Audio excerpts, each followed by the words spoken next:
आदरणीय दर्शकवृन्द नमस्कार। Accuracy balance credibility यो हो एबिसी न्यूज र यति बेला यहाँहरू हेर्दै हुनुहुन्छ कार्यक्रम क्रस चेक। साथमा छु म अर्जुन लिम्बू। भर्खरै सम्पन्न स्थानीय निर्वाचनमा सत्तारूढ गठबन्धनले राम्रै नतिजा प्राप्त गरेको चर्चा भइराख्दाखेरि गठबन्धन भित्रैको एउटा दल नेकपा एकीकृत समाजवादीले भने आफ्नो असन्तुष्टि चर्को रूपमा व्यक्त गरेको छ। यो गठबन्धन कांग्रेस र माओवादीको बीचमा मात्रै भयो भनेर पनि उहाँहरूले खुल्याम भनिराख्नु भएको छ। किन कसरी यस्तो उहाँहरूलाई लागिराखेको छ, यो विषयमा हामी कुराकानी गर्दैछौँ। नेकपा एकीकृत समाजवादीका नेता संघीय सांसद माननीय मेटमणि चौधरी आज हामीसँग हुनुहुन्छ। माननीय ज्यू, यहाँलाई कार्यक्रम क्रस चेकमा हार्दिक स्वागत छ। नमस्ते। आराम हुनुहुन्छ? एकदम ठिक छ। अब स्थानीय निर्वाचन समाप्त भयो, नतिजाहरू पनि लगभग हैन अब अन्तिमतिर नै पुगिसकेको छ।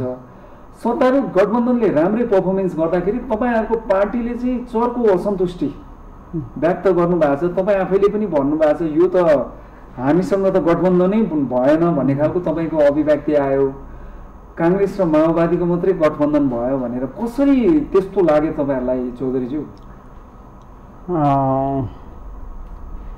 धेरै ठाउँमा देशैभरिको 753 ठाउँमा हेर्ने हो भने के देखेको छ भने कांग्रेस र माओवादीको बीचमा गठबन्धन भएको, उहाँहरूले नै मिलेर आफ्नो मेयर उपमेयर क्यान्डिडेटहरू सिलेक्ट गरेको पाइयो र त्यसमा हाम्रो समाजवादी पार्टीलाई अब स्पेस पनि दिएन र गठबन्धनभित्र पनि हामी अब कसरी पर्ने होइन, स्पेसै नदिएपछि। त्यसैले यो 5 दलीय गठबन्धन भने पनि खासमा कांग्रेस र माओवादी बीचको गठबन्धन, चुनावी एकता र रिजल्ट पनि त्यही खालको आएको देखिएको छ। र कुनै कुनै ठाउँमा कांग्रेस सहितको समाजवादी हुँदा र माओवादी एकीकृत समाजवादी हुँदा पनि कस्तो देखियो भने एकीकृत समाजवादी पार्टीलाई कुनै पनि हालतमा जित्न नदिने एउटा स्ट्र्याटेजी खास गरेर गठबन्धन भित्रैबाट त्यो भयो भन्ने लाग्छ। हो, खास गरेर माओवादीहरुमा त्यो मनोविज्ञानले काम गरेको देखियो। अब उहाँहरूको बुझाइ कस्तो रह्यो भने एकीकृत समाजवादी पार्टी र माओवादी केन्द्रको बीचमा यो निर्वाचन पछाडि एकता हुन्छ। त्यो एकता गर्नको लागि यो चुनावी रिजल्टको रेसियोको आधारमा एकता हुन्छ। त्यसकारण जति सक्यो कांग्रेससँग मिलेर हुन्छ कि नेकपा एमालेसँग मिलेर हुन्छ। एमालेसँग पनि मिलेको छ है माओवादी, एमालेसँग मिलेर हुन्छ। कोसँग मिलेर एकीकृत समाजवादी पार्टीलाई धेरै कमजोर देखाउन सकिन्छ, त्यो स्ट्र्याटेजी उहाँहरू प्रयोग गर्नु हो।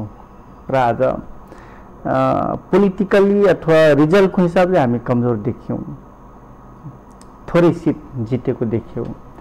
तर इमानदारी त पोलिटिकली भोलि प्रभाव पार्ने हिसाबले अथवा चुनाव चिन्ह स्थापित गर्ने, पार्टी स्थापित गर्ने, कार्यकर्ता निर्माण हुने, त्यो हिसाबले फेरि हामीले अलि राम्रै भएको महसुस हामीले गरेका छौँ। हाम्रो रिडिङ अध्ययन त्यस्तो छ।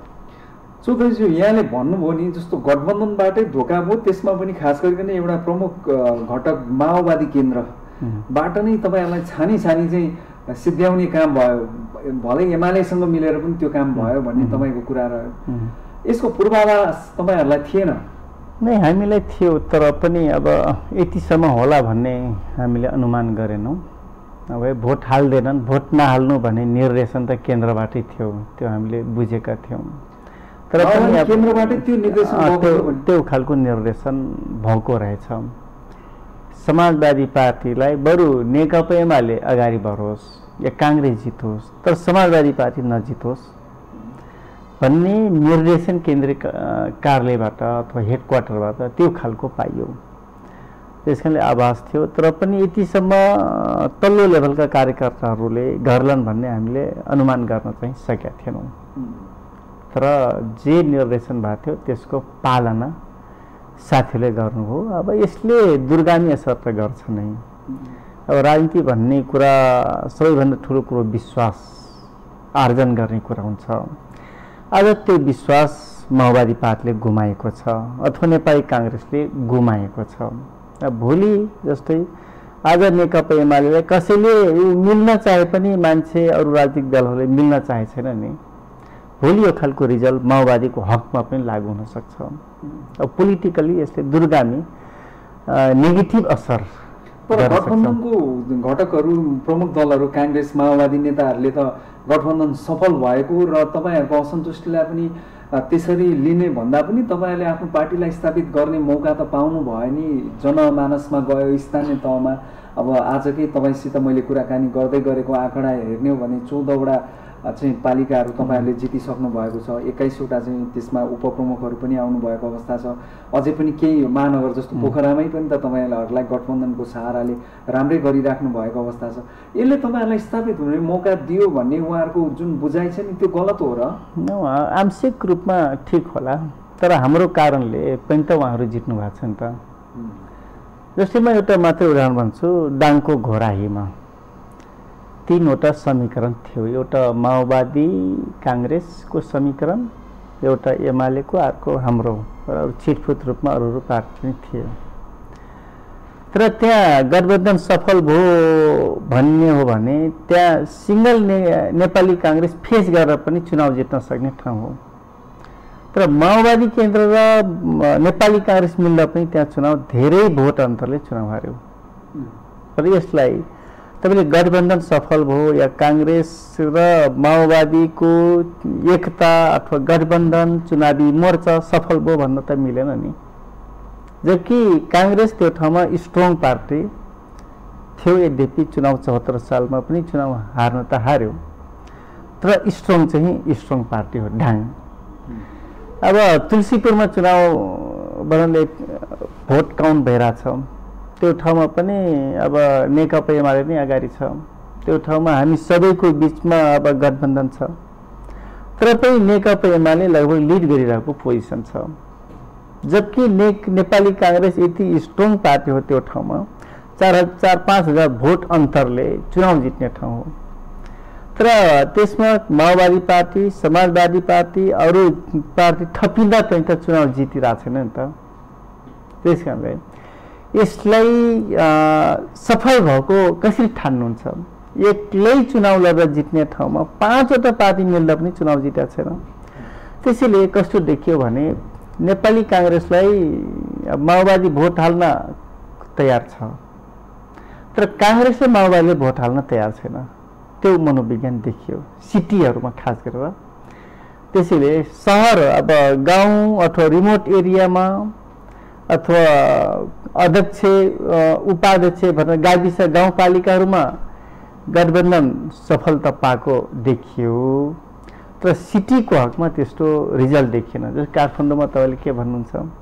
काठमाडौँमा नेकपा एमाले अब सिङ्गल चुनाव जिते पनि काङ्ग्रेस कमजोर त होइन नि, तर आज त्यसमा समाजवादी र अरू पार्टी माओवादी थप्दा पनि त एउटा स्वतन्त्र उम्मेदवारले चुनाव जितिरहेछ। भोट हिसाबले सबै ठाउँमा नेकपा एमाले जित्दा पनि, सबै वडाहरूमा एमाले जित्दा, सूर्य जित्दा पनि त स्वतन्त्र उम्मेदवार जितिरहेछ नि त। त्यसैले अहिलेको मनोविज्ञान कस्तो छ भने जुन नेपाली राजनीतिमा एउटा बडो मोनोपोली, नेपालको पोलिटिकल पार्टीहरूको, बिग पोलिटिकल पार्टीहरूको मोनोपोली देखिएको छ, यसलाई जनताले अस्वीकार गरिदियो। जस्तै यहाँ प्रकाशमान सिंहकै श्रीमतीलाई मेयर बनाउनु पर्ने, कस्तो कस्तो पोलिटिकल कल्चर। अथवा हाम्रो पार्टीभित्रको उपमेयर हामीले लियौँ अनि जीएन कमरेडले आफ्नो मान्छेलाई उम्मेदवार बनाउनै पर्ने भनेपछि योभन्दा बाहेकका मान्छेलाई, कार्यकर्ताहरूलाई, जनताले पत्याइदिएका मान्छेहरूलाई, न्याय दिन सक्ने मान्छेलाई उम्मेदवार बनाउँदा बालेन शाहहरू त आउने थिएन नि त। अब यो भन्नुको अर्थ अब नेपालको बिग पोलिटिकल पार्टीहरूको जुन डिसिजन हो त्यसलाई जनताले अस्वीकार गरिरहेको छन्, विद्रोह गरिरहेको छन्, विद्रोह गरेर अर्को रिजल्ट दिइरहेका छन्। अहिले पनि हामीले त्यसैले करेक्सन आफूलाई गर्न सकेनौँ भने अब नेपालको पोलिटिकल कोर्स चेन्ज हुन्छ। यदि यो पोलिटिकल कोर्स चेन्ज हुन्छ भने के हुन्छ भने नेपालको जुन सिस्टम छ, सङ्घीय सिस्टम अथवा पार्टी दलहरू रहने सिस्टम होइन, मल्टी पार्टी सिस्टम, यो त कोल्याप्स हुन सक्ने सम्भावना देखियो न। त्यो अरू कसैको कारणले होइन, हाम्रो कारणले। हाम्रो बेठिक हाम्रो बेठिक मनोविज्ञानको कारणले। त्यसैले म के भन्छु भने हामी अब आफूले करेक्सन गर्नुपर्छ। राजनीतिलाई पनि एउटा इमान्दारिता को राजनीति गर्ने कुरा, तर कोही राजनीतिक दलले इमान्दारिताको राजनीति गर्न तयार छैनौँ, कुनै राजनीतिक दलले।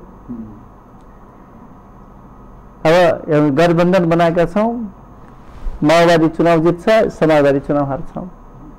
गठबन्धन बनाएका छौँ, काङ्ग्रेस चुनाव जित्छ, माओवादी चुनाव हार्छ। होइन, त्यो त अन्तत्वगतमा त त्यसको निर्णय गर्ने अधिकार त मतदाता जनतामा भर पर्ने हो नि त। जनताको मेन्टालिटी उहाँहरूले कसलाई छान्नुहुन्छ, त्यो पनि स्थानीय तहमा भनेको अलिक ज्यादा चाहिँ स्थानीय तहमै चाहिँ डुबेका होइन चिरपरिचित उम्मेदवारहरूलाई नि त मतदाताहरूले छान्छन् नि त। त्यो पनि एउटा महत्त्वपूर्ण पाटो त छ नि यसमा, छैन र? होइन, त्यो छ। लोकल इलेक्सन भन्ने बित्तिकै लोकल मान्छेले, जनताहरूले लोकल अथवा आफूले मन पराएको मान्छेलाई जिताउने नै हो। बिल्कुल। तर आज काठमाडौँको जो मेयर बन्दै हुन्छ बालेन शाह, उहाँलाई तपाईँले के भन्नुहुन्छ? उहाँलाई बन्दै हुनुहुन्छ भन्ने कि अग्रता मात्रै भन्ने पनि अहिले प्रश्न त होला। बन्दै हुनुहुन्छ, बन्नु भएको छ त भनेको छैन होइन। भनेपछि यो त पार्टीप्रतिको विद्रोह हो नि त, होइन? अब यद्यपि 5 वर्ष अगाडिदेखिको तयारी थियो भन्नुहुन्छ उहाँले, तर पोलिटिसियन त होइन नि त, पोलिटिसियन त होइन। तर पनि उहाँप्रतिको एक खालको मान्छेहरूको क्रेज देखियो, उहाँप्रतिको सम्मान देखियो। उहाँप्रतिको सम्मान भन्नुको अर्थ नेपालका बिग पोलिटिकल पार्टीले बेठिक गरे, त्यस कारण देखाउनुपर्छ भनेर हो। बालेन शाहले केही गर्लान् अथवा होला, उहाँले पोलिटिकल सेक्टरमा टिक्नु होला भन्ने होइन मान्छेहरूको चाहना। तर यिनीहरूले बेठिक गर्ने, मोनोपोली गर्ने, बदमासी गर्ने, यिनलाई किन नदेखाउने भनेर एक खालको राजनीतिक दलहरूप्रतिको अविश्वास, राजनीतिक दलप्रतिको घृणा अथवा विश्वास नभएको भने असन्तुष्टि। सबै वडामा एमाले जित्ने अनि सबै वडामा केशव स्थापित हार्ने कुरा हुन्छ, डबल भोटले बालेन चुनाव जित्ने कुरा हुन्छ भनेपछि एमाले भित्रका मान्छेले पनि बालेनलाई हाल्दै छन्, काङ्ग्रेस भित्रका मान्छेले पनि बालेनलाई चुनाव हाल्यो, त्यो भोट हालेछ नि त। त्यस कारण हामीले आफूलाई करेक्सन गर्ने ठाउँमा पुग्नुपर्छ। जस्तो यहाँले भन्नुभयो नि स्वतन्त्र उम्मेदवारहरूको क्रेज जुन चाहिँ देखियो यसपालिको स्थानीय निर्वाचनमा, यसले व्यवस्थालाई नै चाहिँ एउटा वेकअप कल भनौँ, अलिक ग्रिन सिग्नल दिए जस्तो, खतराको सिग्नल दिए जस्तो होइन भन्ने हिसाबले तपाईँले भनिराख्नु भएको छ। त्यति चाँडै अर्थात् अहिलेको यो जुन परिणाम जो देखिएको छ ठाउँ ठाउँमा, खास गरिकन बिग सिटिजहरूमा त्यो देखियो, काठमाडौँ भन्नुहोस्, धरान भन्नुहोस्, धनगढी भन्नुहोस्, जनकपुर होइन, त्यो देखिएको अवस्था छ। यसले अहिले यति चाँडै नै खतराको हामी तपाईँले भने जस्तो व्यवस्था नै कोल्याप्स हुने अर्थात् व्यवस्थामाथि नै गम्भीर सङ्कट हुन सक्ने अवस्था चाहिँ आइसकेको हो कि पार्टीहरूले आफूलाई करेक्सन गर्दाखेरि चाहिँ यसलाई त एड्रेस गर्न सकिएला नि त? अनि यो फर्किन्छ। पार्टीहरूले आफूले करेक्सन गर्नुपर्छ। पार्टी भनेपछि सबै मिलेर जनताहरूको भोटले पार्टी बन्ने कुरा हो नि, सबै खालका कार्यकर्ताहरूको कारणले पार्टी बन्ने कुरा हो। तर आज कार्यकर्ताले पन्छ्याउने अनि आफ्नो परिवारभित्रका मान्छेले मात्रै उम्मेदवार बनाइदिइराख्नुपर्ने, यो भयो त लामो समयसम्म त टिक्दैन नि त। अब भन्नाले जुन धैर्यता हुन्छ जनताहरूको, त्यो बाँध टुट्न सक्छ। त्यसैले टुट्नुभन्दा अगाडि हामीले आफूले करेक्सन गर्ने ठाउँमा पुर्याउनुपर्छ। माननीयज्यू, एउटा कुरा जस्तो यहाँले अघि हामी सुरुवातमा कुराकानी गर्दै थियौँ, गठबन्धनबाट हामीहरूलाई धोका भयो भने जस्तो हामीले मत परिणाम पाएनौँ र जित्नुपर्ने ठाउँमा पनि आफ्नै घटकभित्रका मान्छेहरूले भोट दिएनन् भन्ने जुन रह्यो नि तपाईँको, अब यसले के गर्छ त? तपाईँहरूको यो चरको असन्तुष्टि गठबन्धनको भविष्यमा पनि यसले प्रश्न चिन्ह खडा गर्छ? अब यो गठबन्धन त लामो समयसम्म रहला जस्तो मलाई लाग्दैन। सङ्घ र प्रदेशको बढी भयो भने सङ्घ र प्रदेशको निर्वाचनसम्म जाला भनेपछि कम्तीमा 1 वर्ष, त्यस पछाडिको सरकार फेरि पनि काङ्ग्रेसले नै बनाउला, 5 वर्ष थप 5 वर्ष त जाला है। तर यो गठबन्धनले यो तरिकाले जाँदा मुलुकले दिशा निर्देश चाहिँ भेटाउँदैन, मुलुक धेरै ब्याक हुन्छ। जस्तै गठबन्धनमा काङ्ग्रेस पनि छ, ऊ पुँजीवादमा विश्वास गर्छ, पुँजीवादी दृष्टिकोण या आइडियोलोजीमा विश्वास गर्छ। तर हामी पुँजीवादी दृष्टिकोणमा अथवा त्यो फिलोसफीमा विश्वास त गर्दैनौँ। त्यसकारण मुलुकले जस्तै पोलराइज हुने कुरा अथवा मल्टी पार्टी हुने कुरा त यसले त कोल्याप्स गर्यो नि त। यद्यपि संसारका धेरै देशहरूमा यस्ता देखिएको छ, तर यसले दिशानिर्देश भेटाउने कुरा, पत्ता लाग्ने कुरा, अगाडि बढ्ने कुरालाई चाहिँ ब्रेक गर्छ, गोलचक्करमा फसाउँछ मुलुकलाई। यो मुलुकको लागि धेरै राम्रो सुखद कुरा होइन। तर के छ भने जस्तै 46 सालमा हामी एक ठाउँमा भयौँ सबै पार्टीहरू, एउटा उद्देश्य प्राप्ति गर्नु थियो नि त। 62-63 सालमा अर्को उद्देश्य प्राप्ति गर्नु थियो, सबै पार्टीहरू हामी एक ठाउँमा आयौँ। आज हामी सबै पार्टीहरू एक ठाउँमा आउनु पर्यो, किन केपी ओलीको जुन मोनोपोली अथवा व्यवस्थालाई कोल्याप्स गर्ने जुन उनको चिन्तन छ, त्यो कोल्याप्सबाट रोक्नको लागि हामी यो ठाउँमा आइपुगेका छौँ। भन्नाले अब हामीले गठबन्धनको जुन सार्थकता हो नि त्यो सकिएको छ। अब यसैले अब फेरि पनि व्यवस्था जोगाउने हो भने, संविधान बचाउने हो भने, संविधानको पालना गर्ने हो भने फेरि मुलुकलाई दुईटा ध्रुवमा पोलराइज हामीले गर्ने ठाउँमा पुग्नुपर्छ। एउटा क्यापिटलिजम, एउटा सोसियलिजम, होइन, समाजवादी र पुँजीवादी। अहिलेको जुन किसिमको प्रकृतिको गठबन्धन छ यसको औचित्य चाहिँ समाप्त भयो निर्वाचन। अब यो संघ र प्रदेशको निर्वाचन पछि सकिन्छ। किन त्यति पछिसम्म? जस्तो कि यहाँले भन्नुभयो अहिले नै यो धोका भइसक्यो भनेर, अब त्यो पछाडिसम्म किन कुरा? तर यो होइन, त्यो चुनाव पछि मात्रै ओली भन्ने मान्छे जो छ नि त्यो साइजमा आउँछ। उसको जुन अहिले त प्राविधिक रूपमा टेक्निकल पार्टको कारणले ओलीको साइज ठुलो देखिएको छ र त्यो साइज देखिँदासम्म ओलीमा घमण्ड भन्ने चिज पलाइरहन्छ, रहिरहन्छ। उसले अहिले पनि म गल्ती गरेको छु भन्ने साइकोलोजिकली फिलिङै गरेका छैनन्। जब संघ र प्रदेशको रिजल्ट आउँछ त्यस बेला ओली माथि निकै ठुलो प्रेसर आउँछ। अब प्रेसर त अहिलेदेखि सुरु भइसकेको छ, त्यसैले बिना सरसँग सांसद खोल्यो नि त, भन्नाले प्रेसरको कारणले खोलेको हो। अब संघ र प्रदेशको निर्वाचनपछि जब यो आफ्नो साइजमा आउँछ त्यस पछाडि ओलीमाथि यति ठुलो प्रेसर हुन्छ, यति ठुलो विद्रोह हुन्छ, जुन विद्रोह र प्रेसरको कारणले फेरि पनि सबै खालका कम्युनिस्टहरू एक ठाउँमा आउने वातावरण उनले प्रस्तावको रूपमा ल्याउँछन् र सम्भवतः सरकार चाहिँ गठबन्धनकै रहन्छ। त्यसबेला सरकार चाहिँ गठबन्धनकै रहन्छ। त्यसबेला सरकार बन्ने त संघमा त सांसदहरू कति उपस्थित हुन्छ त्यसको आधारमा बन्ने हुन्छ। त्यस बेलासम्म ओलीले सरकार बन्ने अथवा विघटन गर्ने ठाउँबाट धेरै पर पुगिसक्छ। धेरै अर्थ राख्दैन। धेरै अर्थ नराखेको कारणले सरकार गठबन्धनकै रहन्छ तर कम्युनिस्ट पार्टीको बिचमा पोलराइज चाहिँ हुन्छ। माननीयज्यूले भनेको कुरा मलाई ठ्याक्कै स्मरण भयो क्या, तपाईँले भन्नुभएको थियो चुनाव पछाडि केपी ओली अर्थात् एमालेलाई त टुकी बालेर खोज्नुपर्छ भन्नुभएको रहेछ। मलाई ठ्याक्कै स्मरण भयो त्यो कुरा। भनेपछि अहिले पनि टुकी नै बाल्नुपर्छ भन्ने मान्यतामा तपाईँ अडेको हुनुहुन्छ है? संघ र प्रदेशको निर्वाचनपछि त्यो पोजिसनमा हामी पुग्छौँ। जस्तै टुकी बाल्दा, लाइट बाल्दा अब हामीले गुल्मीमा एउटा भेट्छौँ, हामी देख्छौँ।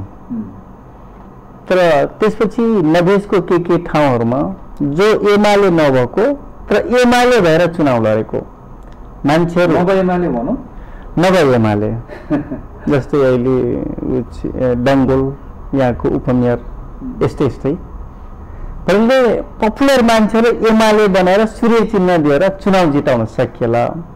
तर पुरानो एमाले कहीँ पनि चुनाव जित्दैन। तर त्यो भएपछि मात्रै एमाले पार्टी साइडमा आउँछ र कम्युनिस्ट पार्टी फेरि एकता हुने ठाउँमा, अगाडि बढ्ने ठाउँमा, पोलराइज हुने ठाउँमा पुग्छ। माननीय त्यो कम्युनिस्ट पार्टीको पोलराइजेसन, ध्रुवीकरण, त्यो फेरि केपी ओली सहितको नै हुने हो नि त तपाईँको बुझाइमा? मलाई लाग्छ केपी ओली त्यस बेलासम्म धेरै कमजोर भइसक्छन्।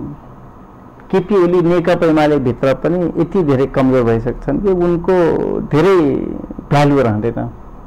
त्यसै अरू मान्छेहरू इन्टरफेयर गरिसकेका हुन्छन्, लिड गरिसकेका हुन्छन्। उनी अध्यक्ष त होलान्, अध्यक्ष त हुन्छन्, तर उनको प्रभाव अहिले जे छ त्यो प्रभाव रहँदैन। त्यो प्रभाव नरहेपछि अरू मान्छेहरू एकताको प्रोसेस अगाडि बढाउँछन् र उनी एकदम कमजोर भएर फेरि पार्टी एकता गर्ने ठाउँमा पुग्छन्। भनेपछि एउटा चक्र जुन बेला चाहिँ कम्युनिस्ट पार्टीहरू मिले अर्थात् माओवादी र नेकपा तत्कालीन नेकपा एमाले मिलेर नेकपा बन्यो अनि सरकार होइन सबै प्रदेशतिर पनि राम्रो उपस्थिति थियो 6 वटा प्रदेशमा तपाईँहरूको नै।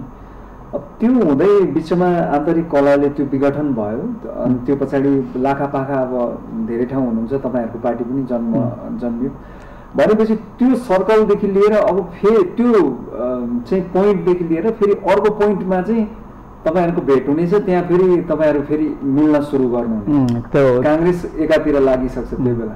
त्यो त हुन्छ, त्यो जरुरी पनि छ विकासको लागि। त्यो रहनु पनि पर्छ, डर्नु पनि पर्छ हामीले। र यसरी नै मुलुक कम्युनिस्ट र कांग्रेसमा डिभाइड हुन्छ। पुँजीवाद र समाजवाद अन्तत फाइनली त्यही हुन्छ, तर यसको लागि टाइम अझै लाग्छ। संघ र प्रदेशको निर्वाचन पछाडि यो पोइन्टमा हामी पुग्छौं। जस्तो नि एउटा कुरा मानिन्ज्यू, यो स्थानीय निर्वाचनमा तपाईहरुका धेरै असन्तुष्टि त भए, तर पनि तपाईहरु जनताको माझमा जानु भयो हैन, तपाईहरुको एउटा भनौं न उपस्थिति रह्यो जनताको बीचमा गएर तपाईहरुले आफ्नो कलम चिन्हलाई लानु भयो, धेरै ठाउँमा केही ठाउँमा जित्नु पनि भएको छ। अहिलेको अवस्थामा हेर्दा पनि पाँचौं शक्तिको हिसाबले तपाईहरुको एउटा उपस्थिति छ। त्यसलाई चाहिँ तपाईले सकारात्मक रूपमा लिने कि नलिने त फेरि? हैन, यो हामीले रिजल्टको हिसाबले हामी नेगेटिभ नै छौं। किनकि जुन हाम्रो ग्राउन्ड छ अथवा हामीलाई सपोर्ट गर्ने मान्छेहरू छ त्यो एंगलबाट हेर्दा रिजल्ट नेगेटिभ हो, तर पार्टी निर्माणको हिसाबले हेर्दा हामी धेरै पोजिटिभ छौं, पोजिटिभ वेमा छौं अथवा पोजिटिभ ग्राउन्डमा छौं। किनकि आज सिंगल चुनाव लड्दा कलम चिन्ह स्थापित भयो। नेपाल कम्युनिस्ट पार्टी, एकीकृत समाजवादी पार्टी स्थापित भयो। केवल पार्टी स्थापित मात्रै होइन, चिन्ह स्थापित मात्रै होइन, हाम्रो लाखौंको संख्यामा कार्यकर्ताहरू निर्माण भएको छन्। जुन ठाउँमा हाम्रो पार्टी थिएन त्यो ठाउँमा हाम्रो क्यान्डिडेट भएको छ। क्यान्डिडेट भएर जनताहरूको बीचमा उहाँहरू पुग्ने काम गर्नुभएको छ। त्यसैले यो दीर्घकालीन हिसाबले अथवा प्रभाव छोड्ने हिसाबले हामी धेरै पोजिटिभ ग्राउन्डमै छौं। तर रिजल्टलाई मात्र हेर्दाखेरि हामी मान्छेहरू निराश छन्, तर म चाहिँ निराश छैन, सेटिस्फाइड छु जे प्राप्त भयो त्यसबाट। किन एकै पटकले पार्टी निर्माता हुँदैन नि। 49 सालदेखि सूर्यमा भोट हालिरहेछन्, द्रुकमा भोट हालिरहेछन्। 74 सालदेखि होइन 64 सालदेखि हँसिया ठेउरामा भोट हाल्न मान्छे सुरु गरे। तर आज कलम चिन्हमा पनि मान्छेले भोट हाल्न त सुरु भयो नि। त्यसकारण हिस्टोरिकली अथवा सूर्य चिन्ह भनेपछि मान्छेले ओलीलाई मन पराए पनि नपराए पनि, एमालेलाई मन पराए पनि नपराए पनि सूर्य चिन्ह त छ नि त। रुख चिन्ह त खासमा मान्छेले मनै धेरैले यो पार्टी के गर्ला भन्ने छ नि त, केही गर्न सक्दैन अथवा आशा केही छैन नि कांग्रेस पार्टीसँग। त्यो त अलग भयो, तर पनि मान्छेले त रुखलाई भोट खोजी हाल्छ नि त। तर अब यो 5 वर्ष 10 वर्ष पछाडि पनि यो मनोविज्ञान कलम चिन्हमा पुग्छ। त्यसैले राजनीति हामीले एक दिनको लागि त गरेका छैनौं हैन। एक दिनको लागि राजनीति नगर्ने मान्छेहरूको लागि 10 वर्ष 15 वर्ष 20 वर्ष, मेरो छोराको लागि पनि त मैले राजनीति गरिरहेको छु त। भनेपछि जस्तो यहाँले भने जस्तो अब केपी शर्मा ओली अर्थात् नेकपा एमाले चाहिँ उहाँहरूले स्थानीय निर्वाचन भन्दा अगाडि चाहिँ उहाँहरूकै केन्द्रीय समितिको बैठकमा चाहिँ ओलीजीले नै भन्नुभएको थियो क्या 60% हामी जित्छौँ भनेर। अब त्यो त देखेन, उहाँहरू धेरै तल पर्नुभयो, गत स्थानीय निर्वाचन भन्दा पनि धेरै तल छ उहाँहरूको नतिजा। त्यो हिसाबले गर्दाखेरि एमालेलाई साइजमा ल्याउन सकियो भन्ने चाहिँ तपाईहरुको सन्तुष्टि केही छ त्यसमा? सन्तुष्टि त अब कम्युनिस्ट पार्टी हार्दा हामी खुसी हुनुपर्छ भन्ने त मलाई लाग्दैन। एमाले त अहिले त तपाईहरुको तर के छ भने एकीकृत समाज भन्नाले नेकपा एमाले साइजमा हुँदा कम्तीमा कम्युनिस्ट आन्दोलन समृद्ध चाहिँ हुन्छ। यदि साइजमा नआएको भए त अझै घमण्ड, योभन्दा धेरै घमण्ड हुन्थ्यो नि। घमण्डको टेम्परेचर अथवा ग्राफ त माथि उठ्थ्यो नि त, जसको कारण आन्दोलन छन् छेद विच्छेद हुन्छ। तर आज ओली साइजमा आएको कारणले कतिमा घनश्याम भूषालहरू ओलीको रिजाइनेसन माग्ने ठाउँमा त पुगे नि त। घनश्याम भूषाल बोले, तर अरू मान्छे त मुरमुरी रहेको छ नि त। यो ठाउँमा त मान्छेहरूको मनोविज्ञान त पुगेको छ नि त। आज ओलीकै धेरै मान्छेहरूमा देखिरहेको छु, ओली र माधव नेपालको कारणले आज कम्युनिस्ट आन्दोलन कमजोर भयो, तपाईँहरू दुइटै छोड्नुहोस् भन्नेसम्मका ओलीका मान्छेहरूले त्यो बोल्न थाले, लेख्न थाले नि त। त्यसैले ओलीलाई साइज डाउन त गर्नै पर्थ्यो, अझ हामी नेगेटिभ वेमा त लानै पर्छ, तर कि त्यो यस्तो प्रेसर परोस् फेरि सबै कम्युनिस्टहरू एक ठाउँमा आउने र ओली जस्ता घमण्डी मान्छेहरू नजन्मिने कुरा अथवा सचेत हुने कुरा, हामी नेताहरू पनि त्यस्तो घमण्डले ठिक ठाउँमा पुग्दैन भन्ने ठाउँमा पुग्ने कुरा, त ओलीलाई साइजमा ल्याएपछि मात्रै हामी त्यो ठाउँमा पुग्न सक्छौँ र त्यो ठाउँमा पुगेपछि मात्रै फेरि कम्युनिस्ट आन्दोलन एकीकृत ढङ्गले एउटा कोर्स समात्छ। नभए हेर्नुहोस् त अहिले काङ्ग्रेसले सूर्यलाई भोट हालेछ हो नि, रोल्पा र रुकुममा त लगायतका धेरै ठाउँमा भयो, झापामा पनि भयो, झापामा भयो। गाईले कसलाई भोट हालेछ, हलोले अर्कोलाई हालेछ, कलमले अब भन्नाले अब के गङ्गाको ठाउँमा त मुलुक पुग्यो नि त। के सार्ने भन्छ नि, त्यो के कम्बलमा सार्ने भनेपछि के हो के नैले मुलुकलाई ठिक ठाउँमा ठिक दिशा निर्देश गर्न त सक्दैन नि त। यो अझै रहन्छ। यो जुन यसपालि अलिक ज्यादा स्थापित भएको यो गठबन्धन संस्कृति, जस्तो अघि तपाईँले भन्नुभयो आइडियोलोजिकल रूपमा हेर्ने भने कङ्ग्रेस र तपाईँहरू कति टाढा हुनुहुन्छ होइन, तर पनि अब चुनावमा एकै ढुक्या भएर जानुभयो। अब भित्रका घात अन्तर्घातका कथा अर्कै होलान्। गठबन्धनलाई अब कसरी नैतिकताको पसीमा राखेर चाहिँ हेर्ने भन्ने कुरा क्या, मान्छेले जस्तो यो बाणी चुनी खाने एउटा मौका मात्रै भनौँ त्यसरी पनि हेरे, आइडियोलोजिकल अर्थात् नैतिकताको कसीमा गठबन्धनलाई पुष्टि गर्न सकिन्छ? सकिँदैन। यो गलत त हो नि, भयङ्कर गलत हो। गलत के गर्नुभयो त फेरि तपाईँहरूले? होइन, गलत त भने नि 45 सालमा 46 सालमा हामी एक ठाउँमा आयौँ नि त, एउटा उद्देश्य प्राप्त गर्नु थियो। त्यो त हो। अहिले 62-63 सालमा फेरि अर्को उद्देश्य प्राप्त गर्नु थियो, गणतन्त्र ल्याउनु थियो। हामी एक ठाउँमा आयौँ, माओवादी जङ्गलमा थियो तर पनि उहाँहरू पनि सडकमा आउनुभयो हो। उहाँहरू पनि हाम्रो विरोधी, हाम्रो विपक्षमा हुन्थ्यो नि, काङ्ग्रेस र माओवादी। सरकार काङ्ग्रेसको हुँदा एक बोरा टाउको काटेर ल्याऊ, एक बोरा पैसा लिएर जाऊ, डिक्लेयर हामीले गऱ्यौँ नि त, नेताहरूको टाउको मूल्य कन्फर्म गऱ्यौँ।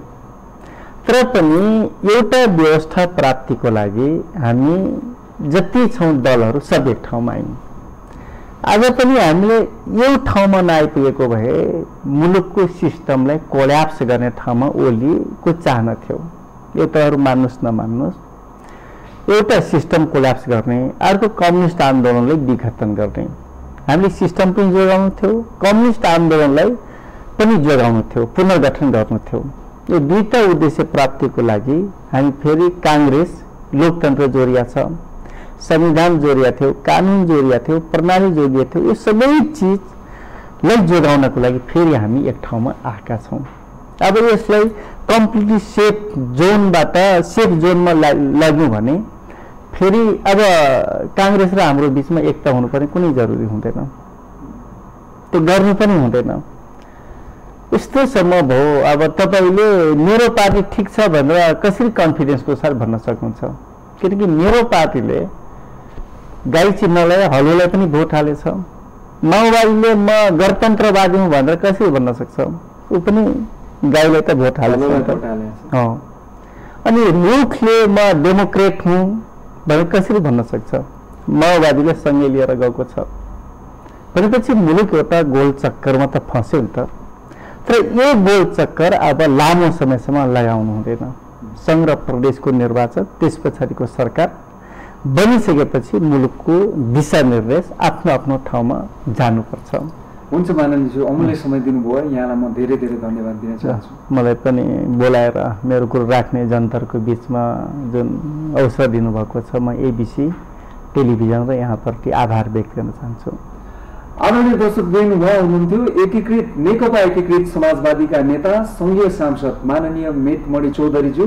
यो सँगै आजको क्रस चेक यही समाप्त हुन्छ। म अर्जुन लिम्बू बिदा चाहन्छु। एबिसी न्युज हेर्दै गर्नुहोला। हस्त नमस्कार।